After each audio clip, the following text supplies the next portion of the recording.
Estamos em janeiro de 2016 e você está vendo e ouvindo a 75ª edição do Ainda Sem Nome, o seu podcast predileto sobre comunicação digital.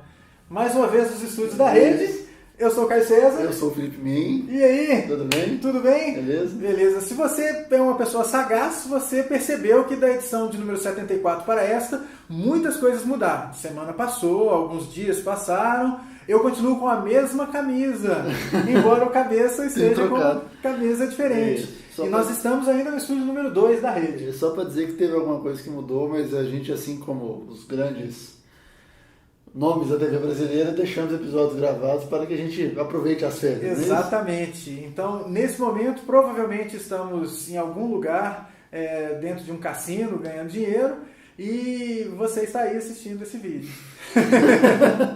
Mas a gente gravou a edição de número 74 e a edição de número 75 antecipadamente. Isso. E eu fui uma pessoa super prevenida, antecipei isso e não trouxe uma camiseta diferente. Eu vim de São Paulo com 2 camisas, cara. Pois é. O cara é sagaz. Sagaz.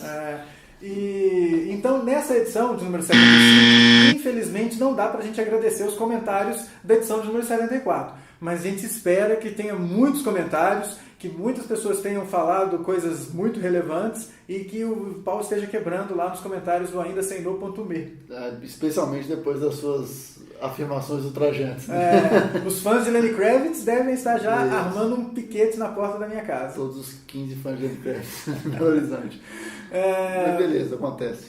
Isso aí. Mas espero que já tenha dado tempo de você escutar Terçopelados, espero que tenha dado tempo de você dar uma lida nas recomendações que a gente deu. E esta edição é uma edição de férias, é uma edição que, para ajudar você a trabalhar nesse 2016 que está começando, melhor. Teoricamente vai ter acabado o ano, né, cara? Teoricamente vai ter acabado o ano. Esse mês, 4 dias. Esse mês que está durando uma década, isso. Né?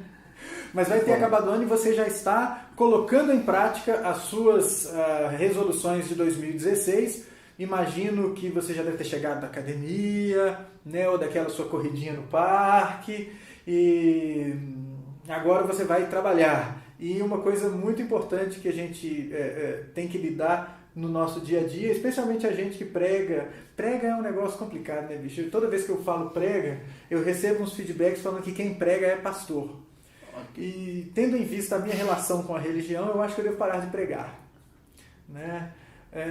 Mas eu posso usar fita adesiva, Super Bonder, tem um pouquinho de Super Bonder no meu dedo aqui. Mas aí seria colar. Isso. Mas enfim, uma coisa que a gente bate bastante na tecla, que é a de trabalho remoto. E o trabalho remoto ele demanda muita disciplina, né, cabeça? Essa ideia dessa pauta aqui surgiu exatamente de umas inquietações, assim, né? Então, agora que eu estou aproveitando as benesses da autonomia é ótimo, te dá cobra um preço alto de você largar dela depois, eu já tenho percebido isso. Uhum. Mas, ao mesmo tempo, exige de você um nível de concentração e um nível de produtividade muito alto. Com grande poder, vem grande responsabilidade, exatamente. E eu fico pensando como que você consegue lidar com as tentações do mundo exterior, com lidar com várias coisas ao mesmo tempo profissionais e fazer isso funcionar, entendeu? Cara, a disciplina para você fazer isso acontecer é um negócio complexo. Isso. E é uma disciplina que não só quem é autônomo ou quem cuida necessariamente do próprio negócio, mas você que está dentro de uma empresa e você certamente você não vai fazer uma coisa só ao longo do dia. E como é que você consegue priorizar o que está acontecendo junto com o que pode vir? Então, às vezes você está fazendo uma demanda, pinta uma outra demanda muito mais urgente, de fato urgente, quando o as soon as possible é real. E como é que você consegue encaixar tudo e entregar tudo no fim do dia? Tem umas coisas de Scrum que às vezes ajudam, né? Embora eu não seja especialista em Scrum, mas tem um negócio de você sempre contabiliza quanto de hora homem é para cada tarefa. Isso é para aquele esquema de quando você está fazendo uma atividade grande e aí chega uma demanda do mesmo cliente ou da mesma da mesma chefia ou do mesmo setor, que pode te atrapalhar a concluir aquela. E aí você sempre leva em conta, faz esses cálculos para falar, olha, eu vou precisar de mais tantas horas para fazer isso, então aquele deadline anterior ele se perde um pouco, ou então eu vou ter que postergar esse. Você joga com o custo e o benefício disso daí. Isso pode ser uma boa dica, né, cara, para esse negócio. Para as coisas do dia a dia, especialmente trabalhando em casa, cara, tem um monte de receitas. Né? Eu trabalho em casa há um tempo, o máximo que eu posso. Né? Tem coisas que não dá para eu continuar em casa fazendo. Mas você criar uma rotina, isso é importante, cara. Você criar uma rotina, separar os ambientes, por mais que seja uma kitnet, cara, você separar os ambientes, esse é o ambiente de trabalho. Aqui eu não vou fazer outra coisa a não ser trabalhar. Entendeu? Isso é muito importante também. E dedicar hora. Eu tenho percebido que a rotina, eu ainda sou daqueles que tem que trocar de roupa para dizer que estou trabalhando. Mas isso é importantíssimo. Mas, por exemplo, Marcos Arthur, que já apareceu em alguma edição dele sem nome, que roda comigo há 42 formas, ele fala que isso está na cabeça. Então, um dia que a gente saiu a gente foi para um lugar de trabalho remoto lá em São Paulo, eu estava de calça, camisa, num calor saárico existe? Enfim. E ele estava de bermuda e camiseta. Eu falei, cara, ele falou assim, tá aqui, ó. E tá aqui. Ele não tá no... Olha, mas aí o importante é que vocês mudaram de ambiente, você foi para outro lugar. Sim, mas ele disse que o dia inteiro ele consegue... Bom, ele deve ter um autocontrole gigantesco. Porque uma vez que você faz, eu já vi gente que trabalha com isso, recomendando, cara, não trabalhe de pijama. O cara do Oatmeal, ele fala isso. Não trabalha de pijama não, bicho, senão você tende a não levar o seu trabalho a sério, não sei o que e tal. Não, pijama não, mas às vezes eu troco pijama por uma roupa que não seja a roupa que necessariamente... que é uma roupa de ficar em casa, tipo, e ele fala, olha, isso e não é só ele, um monte de gente fala, que é importante você realmente se preparar, sabe? Se você está trabalhando na mesa da cozinha, não fica snack todo tempo, não. Você tem a hora, tem a coisa certa, tenta definir esses limites. Isso é importante, cara. Né? E desligar as coisas. A gente critica muito a ida das intempéries externas ao trabalho. Né? Que a gente às vezes critica bastante uma empresa que bloqueia as mídias sociais, o acesso às coisas, com a questão da produtividade. Né? E a gente se distrai o tempo todo, é muito fácil. Mas quando você está no ambiente da empresa, você tem um colega que te chama de volta para o trabalho. Né? Se aquele colega está sentando à sua frente, ele tem uma atividade muito importante para fazer, ele pode até participar da piada, mas ele volta para a atividade. É igual na sala de aula, né, bicho? Tem aquele mala que fica o tempo todo enchendo o saco, e tem a galera que dá o toque, é um toque indireto, tipo, agora eu vou prestar atenção aqui. Tipo, agora acabou a brincadeira. Então, no ambiente de trabalho, isso costuma acontecer. Quando você está sozinho, é mais difícil. Então, você tem que fazer o bloqueio. E uma coisa que eu aprendi, cara, especialmente nesse meio para o final de 2015, que foi... eu comecei... Eu dei uma segunda chance para o Facebook. Deve ser, sei lá, essa 7ª chance que eu dou para o Facebook. De tentar trabalhar com o Facebook. E cada vez mais eu me convenço daquilo que eu já falei em outros momentos. Para o ser humano, para o indivíduo, o Facebook pode ser bem interessante. Para as marcas, não está se mostrando mais interessante. E o que é interessante para o indivíduo, para o cara comum como eu e você, é justamente você ter a possibilidade de conversar com outras pessoas e etc. Beleza, então existe o Messenger do Facebook, que é bem interessante. E existem os grupos. Os grupos rola discussão legal no Facebook. A chance que eu não consegui tirar proveito do Facebook, a coisa que eu não consegui tirar proveito do Facebook, é do Newsfeed. E por mais que o Narcélio, que é grande comentador do blog, aí, ele insiste bastante que é uma questão de você saber montar o seu Newsfeed. Quem é o cara que você segue e tudo mais, que aí o seu Newsfeed vai ser bacana. Ou eu não desenvolvi essa competência, essa habilidade, ou realmente está difícil. Porque é muito desgaste. Agora, nos grupos, a coisa funciona muito bem. Eu participo de grupo de audiovisual no Facebook, que a coisa funciona legal, grupo de marketing, que é bacana, e assim a coisa anda de um jeito muito legal. Então, o que eu fiz, cara, para me policiar? Desinstalei o aplicativo do Facebook, de celular e de tudo, né? Então, não rodo mais o aplicativo do Facebook. Você tem um ganho nisso que é da bateria. A bateria do seu celular vai durar muito mais. Embora no meu celular eu não tenha esse problema de bateria, mas você vê uma diferença de rendimento. O seu plano de dados vai agradecer. E deixei o Messenger instalado por um tempo, e agora eu até desinstalei o Messenger também por causa da distração. E deixei só o gerenciador de página e o aplicativo de grupo, que o Facebook tem um aplicativo de grupo.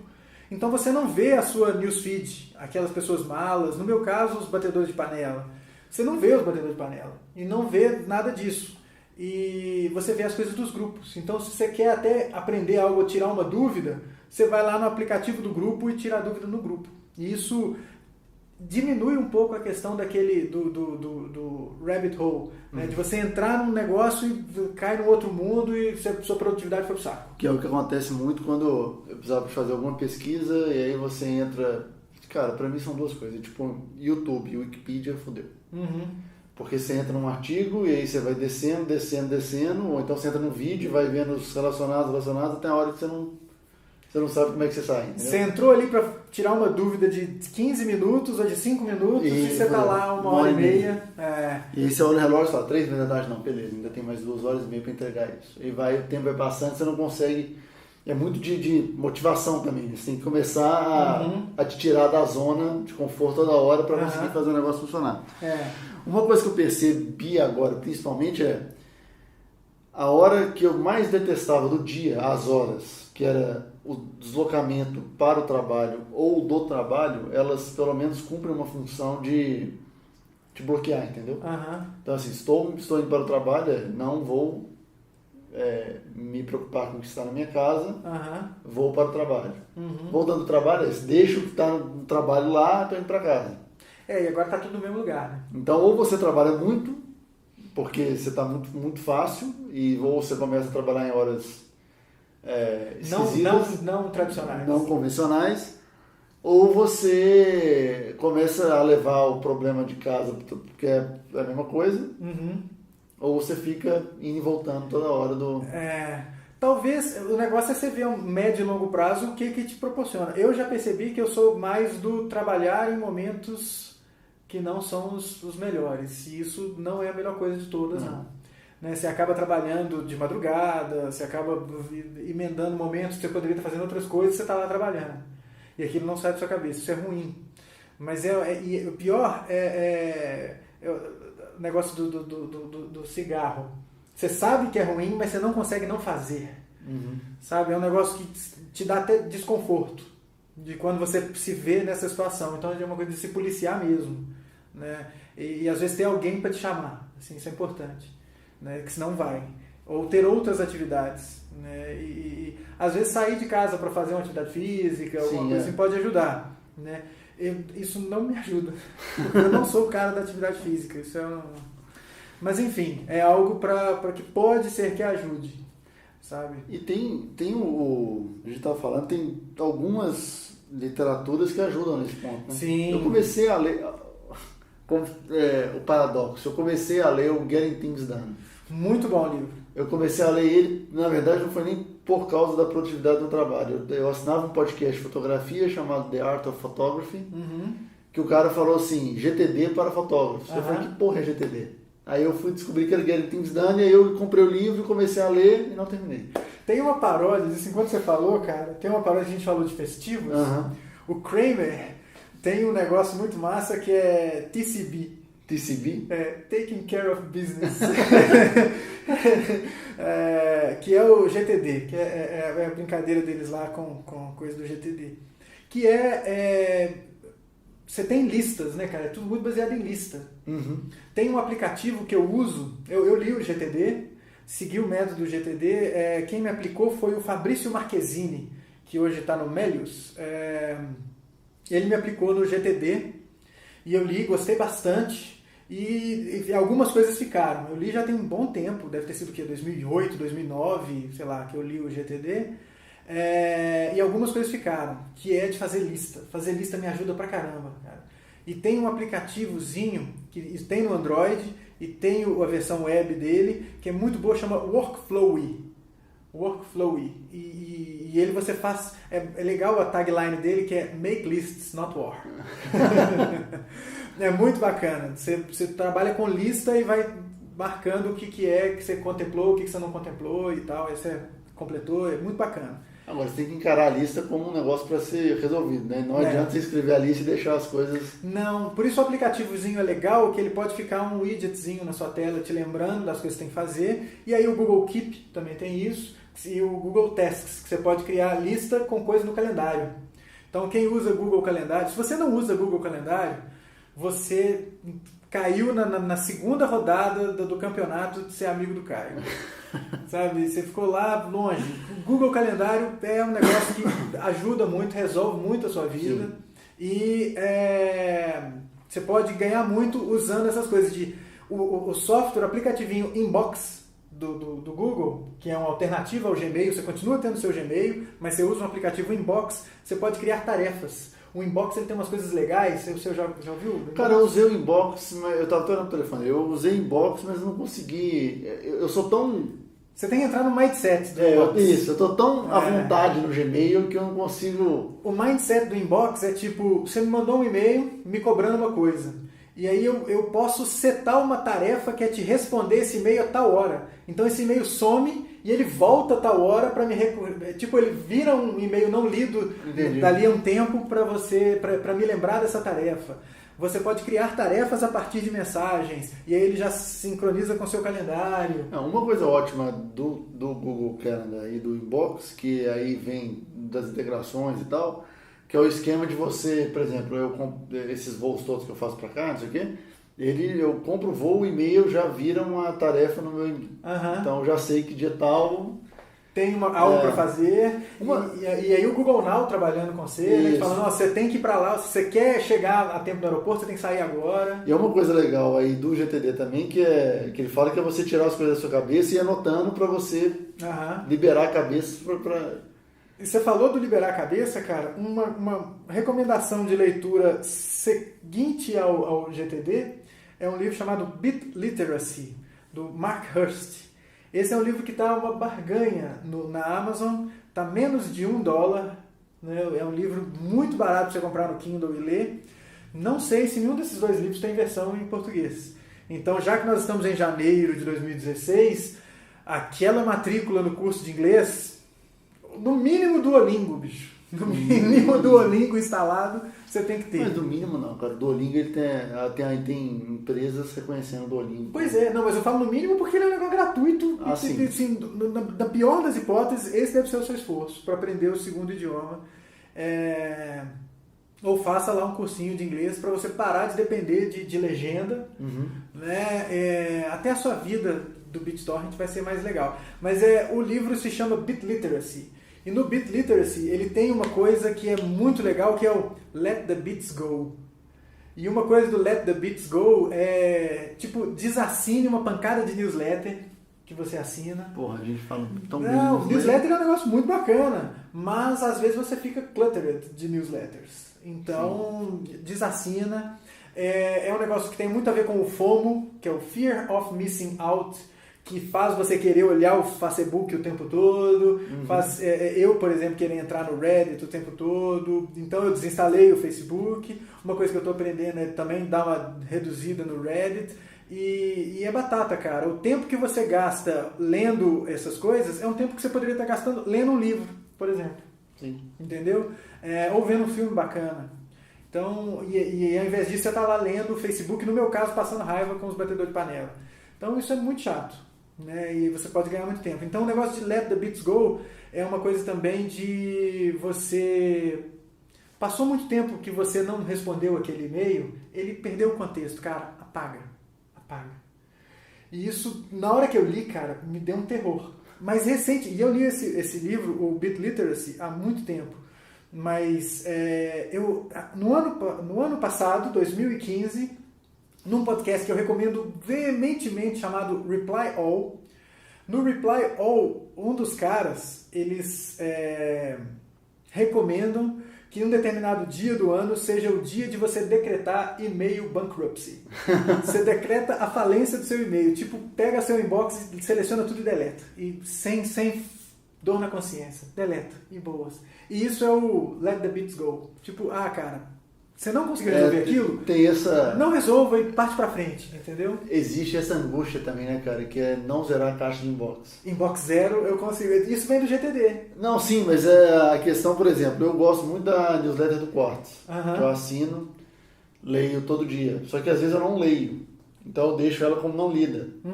Aí você vai vendo... Aí vai acumulando. Isso. Só acumulando. E aí uma hora perde-se o... A coisa, você até desanima, né? Aí uma coisa que eu aprendi com isso, cara, eu uso muito o Google Keep. Chega uma newsletter que eu acho bala, e aí eu dou uma olhada nela, do Farol, dá uma olhada em umas coisas bacanas, pega um link do que o cara recomendou e eu guardo no meu Google Keep. Então o meu Google Keep tem um monte de coisa ali, tem gente que usa o Instapaper, e enfim, a ferramenta como eu sou um cara meio... que gosta de sofrer com as ferramentas do Google, que aí daqui a 2 meses eles vão lá e falam que o Google Keep não deu o que tinha que dar, eles vão e matam o Google Keep. Mas enquanto isso eu estou lá usando o Google Keep e tem algumas coisas de cor, que o Google Keep você pode dar cor para as coisinhas, que são as coisas de tipo, ler depois, ler quando eu tiver um tempo, então dica de pauta, dica de coisa, isso é muito legal, cara. Isso é muito bacana. E para produtividade, e para você, porque uma coisa que a gente sente muito é a pressão de fazer coisas novas o tempo todo. E não necessariamente essas coisas novas são coisas boas. E uma coisa que eu aprendi é uma adaptação que eu faço. Eu li isso, agora eu já não me lembro mais onde que eu li ou ouvi, mas era o seguinte, era um exercício do envelope dos cartões, ou da caixinha dos cartões. Que é toda hora que você tem uma ideia, escreve essa ideia no cartão e guarda na caixinha ou guarda no envelope.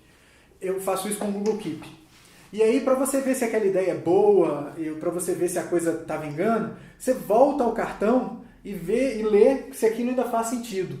E se faz sentido, você complementa com alguma coisa. E aí você vai vendo das tantas ideias que você tem, quais daquelas que tem futuro são aquelas que tem muitas anotações, que tem muitas coisas. Que aí é uma coisa da gente aprender a amadurecer uma ideia antes de lançar. Sim. Eu tenho feito isso muito com a rede, de amadurecer coisas antes de lançar.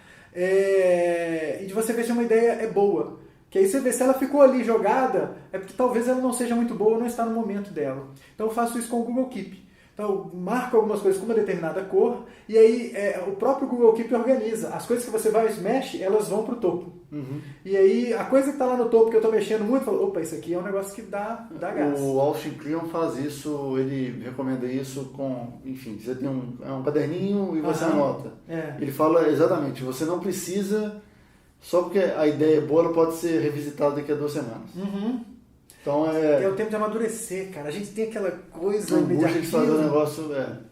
Tem que dar um tempo pra coisa e fica legal. E a pior coisa é você lançar um negócio na pressa e depois reler ele, e isso acontece demais comigo. Texto no blog, você fala assim, putz, poderia ter trabalhado essa ideia melhor. Mas aí é um esquema, cara, que a gente tem que entrar num negócio de produtividade, que eu me vejo fazendo isso bastante, cara. Mas o que é? Tenho que produzir, tenho que lançar, tenho que fazer coisas. E às vezes as coisas ficam atropeladas.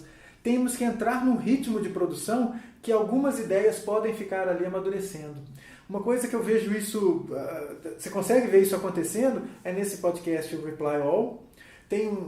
Eu percebi, isso me deu um cliquezinho escutando um outro podcast que é do mesmo grupo, Gimlet Media, que é o Startup, os caras trabalham isso. E eu vejo isso muito no This American Life, que são podcasts muito massa e que você vê que uma história, ela demora tipo 4, 5 meses, um episódio do podcast demora 4, 5 meses para ser produzido. Aí você fala, caramba, gente às vezes... É o tempo de maturação. E você vê que o cara não está fazendo uma única coisa ao mesmo tempo. Ele está fazendo 4 coisas, uma é para essa semana, que eu estou fazendo já há 2 meses, a outra é para tanto, que eu já estou fazendo, sabe? Você entrou num ritmo de produção que te permite isso. Isso é fundamental, tentar ter esse ritmo. E quando a gente trabalha com comunicação, especialmente comunicação digital, isso é meio negligenciado. As coisas de médio e de longo prazo. Tem um trabalho que eu gosto de dar para os meus alunos, que é você pensar a comunicação de uma empresa para 18 meses. Você vai fazer planejamento para 18 meses, é 1 ano e meio. Você vai fazer um negócio até o meio do ano que vem, cara. Você vai fazer um negócio para... E isso a galera dá uma travada. Por quê? Porque eles estão acostumados a fazer planejamento para um mês. Fazer planejamento, não. Vamos fazer o planejamento. Que planejamento de conteúdo que você vai fazer para 1 ano? É difícil para chuchu. Não é fácil. Eu tenho dificuldade de fazer, porque você tem um monte de outras atividades, sim, mas você tem que fazer. Porque senão você perde um monte de trem. Sim. Eu aprendi isso, cara, quando eu fazia estágio ainda, isso foi o quê? 96, 97, numa empresa que nem existe mais, que era o Kit Eletro. Que eu lembro que uma das primeiras atividades que me colocaram para fazer, me deram o calendário comercial. Eu não sabia que existia o calendário comercial. Me deram um calendário comercial e falaram assim, você vai agora planejar o que a gente vai fazer até, era tipo fevereiro, você vai planejar o que a gente vai fazer até o final do ano. Eu falei assim, como assim até o final do ano? Aqui, ó, tá aqui o calendário, cara. Se vira. Então tinha coisas pensadas que assim, ó, já chegou a época, aí é um negócio de você entender a necessidade de um software para gerenciamento de projeto, como que faz sentido você ter um Basecamp, por quê? Ó, tem uma coisa que deve acontecer lá no dia 22 de março. Essa coisa tem que começar a ser feita... 6 semanas antes, e seja... Aí, sabe, aí as coisas começam a se engrenar. Se você fica apagando incêndio, nunca dá certo as coisas. E aí é o negócio da procrastinação. Você começa a tentar eliminar a procrastinação. Estou falando, mas é difícil demais colocar isso para funcionar. Mas é uma recomendação. 2016, ó, estamos juntos. Estamos juntos, ó, tentando fazer isso funcionar. Fechando, a gente pode falar então de rotina. Cria rotina. Utilize essas muletas. Tipo, o aplicativo que te lembra, o calendário, a listinha de tarefas. Isso é muito importante, cara. Um antagonismo. Para ser produtivo é preciso ter calma. As boas ideias, elas demandam tempo, na maioria das vezes. No episódio anterior a gente falou de consistência, né? Isso. Se o negócio é bom, ele fica bom ao longo do tempo. Se a sua ideia é boa, ela vai prevalecer. Entendeu? Corte as distrações. Isso. Não tenha medo de perder, cara. Abandone o fear of missing out. Pode perder, não tem problema não. E também deixa as coisas embora. O que deixou de ser relevante. Vai embora. Isso. O let the bits go. Eu falo uma coisa muito legal quando eu falo de abandonar o Facebook e tal. Muita gente questiona e fala assim, mas pô, sei lá, 90% das notícias que eu leio eu vejo pelo Facebook, as informações e tal. Sabe o que eu penso sobre isso? Se uma coisa é muito importante, ela vai chegar até você. O cabeça vai ler no Facebook e vai me recomendar. Ou uma coisa que eu acho que é muito massa, eu vou ver em qualquer lugar e vou mandar para o cabeça. Então você não precisa estar ligado em tudo o tempo todo. Você tem uma rede de amigos que pode te ajudar nisso. E eles já te ajudam, sabe, inconscientemente. Isso. Né? E se a coisa é importante, ela vai chegar até você. E é isso que a gente quer passar para 2016. E a gente tomara que a gente consiga aplicar isso ainda sem nome também. Vamos lá, vamos que vamos. Isso aí. Valeu, cabeça. Até a próxima. Até mais, valeu. Falou.